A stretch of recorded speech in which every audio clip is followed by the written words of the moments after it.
What's up everybody, D-Man back. Welcome to a brand new video, and I am so excited because today we will be checking out and reviewing Zilla 2004 from Bandai Movie Monster Series.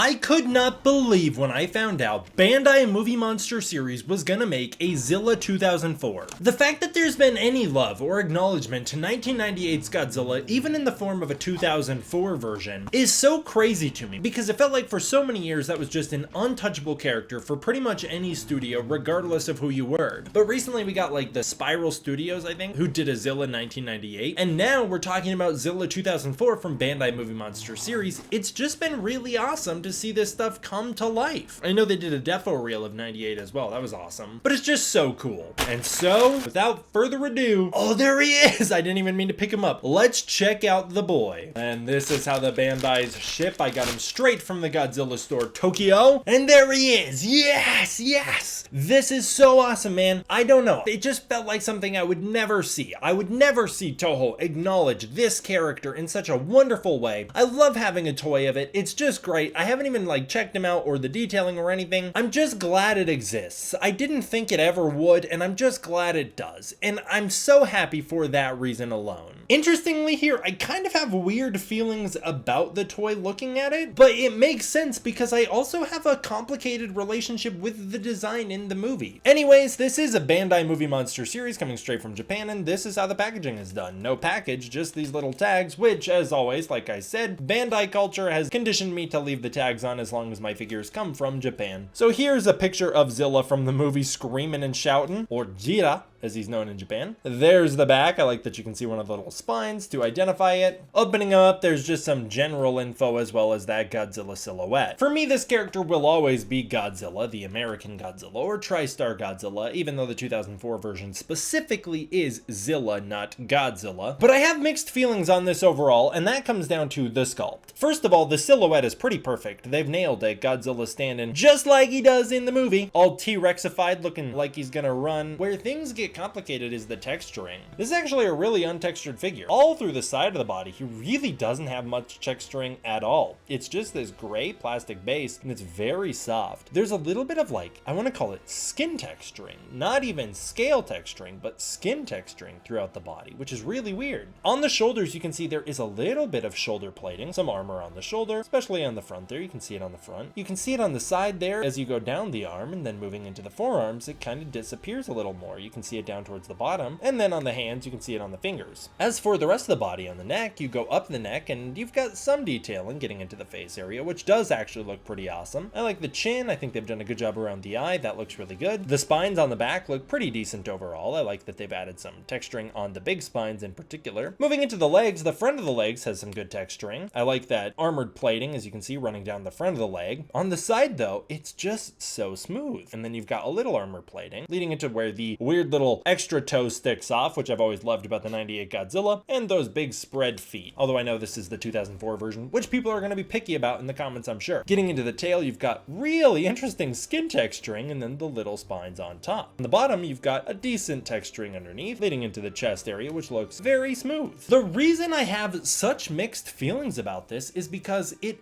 does generally represent Godzilla in the movie. I've never felt like the Zilla 2004 model was very well done. It does not look anywhere near as high quality as the 1998 Godzilla model. It was, I believe, scanned from a toy first of all, and then secondly, the technology and time they put into it, it just wasn't to the level of 1998. So Godzilla in 2004 was really smooth compared to 1998. He just didn't ever look nearly as good as he did in that 98 movie, and that carries over into the figure, where they've pretty accurately captured that feeling. Godzilla 1998 has wonderfully intricate details, and Zilla 2004 does not capture those. This figure captures Zilla Zilla 2004's lack of detailing pretty well. One of the biggest giveaways that this is Zilla and not Godzilla 98 is the spines. While he does feature the similar spine patterning, the amount of spines is very different, as well as I believe some of these spines stick straight up or kind of curve backward a little bit more, whereas in 1998 they all curve forward and they're a little more aggressive and longer, and they are a bit more pronounced. So that's one of the biggest giveaways. The other big giveaway for me has always been the eye color. Godzilla 98 has more yellowy eyes, while as Zilla 2004 has always had redder, oranger eyes. As for the paint job, he's got the nice gray body overall, which looks great, just like in the movie. I wish they had added some of the browns on the shoulders, but again, this is a Bandai Movie Monster Series. They never really go all out with their paint job, so I can't blame them there. The teeth look really good. First of all, the sculpt on the teeth looks pretty decent, pretty individually sculpted, which looks great. And they've done a really good job painting in each tooth individually, kind of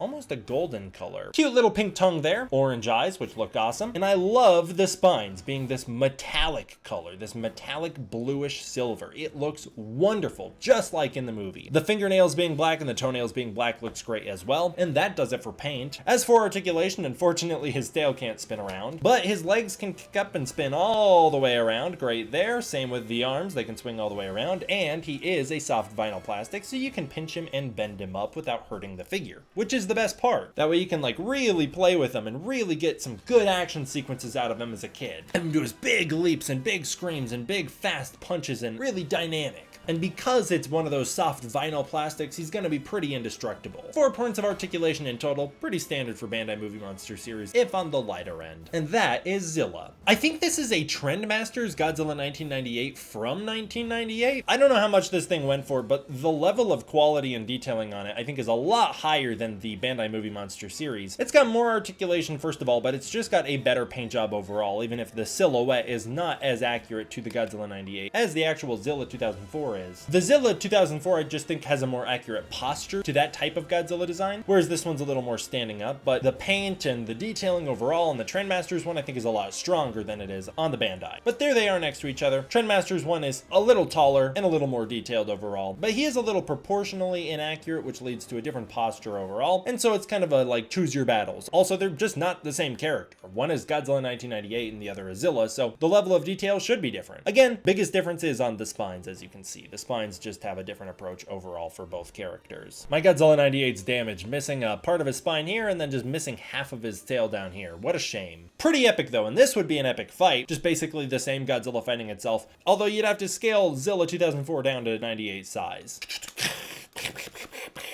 Who would win? Probably Zilla. I also, just because I had it and I haven't really shown it off yet, wanted to show off this Godzilla 1998 Godzilla baby toy. It's so odd. It's way taller than the Bandai Zilla, but there's them next to each other. I've had this thing for about a couple months now and I just haven't gotten to show it off yet, so I just wanted an excuse to show it off, but there they are next to each other. Very weird. What a strange little guy. Ugh. Now it's time for the showdown. Godzilla 2004 Bandai versus Zilla Bandai Movie Monster Series. Cue the music. What a kick-ass scene.